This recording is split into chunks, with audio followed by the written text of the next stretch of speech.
The concept development is basically where we move from concrete to pictorial to abstract, not necessarily within the same lesson, but our goal is to develop a particular concept and move into the abstract to the best of our ability.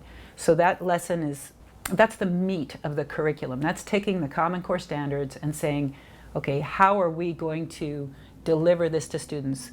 We prefer, in our concept development lessons, what we hope you will see is that students are immediately engaged in actually doing mathematics. It's somewhat of a sports model.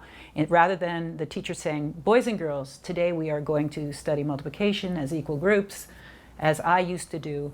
When I was a teacher, I was instructed by my district to post the standard, to announce it, to have them memorize practically the standard before you started the instructional piece. What we have seen is that turns students off. What they want to be doing is doing.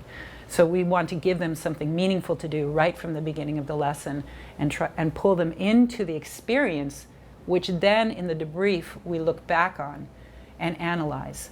So it is like a sports model. If my daughters are learning to play tennis and the coach is talking about pronation before, which is something to do with your wrist when you serve, I'm not quite sure, but if he's talking about it prior to them doing it, rather than saying, when I was showing you how to do this, this is what I meant, we feel that's a more effective is to analyze with vocabulary, analyze the process afterward, rather than to encumber the experience with a lot of language, a lot of teacher talking, rather than engaging students in a sequence from simple to complex. So take 4 cubes and make an array. Good. How many rows have you got? How many columns have you got? Take 4 more. How many rows have you got? How many columns have you got?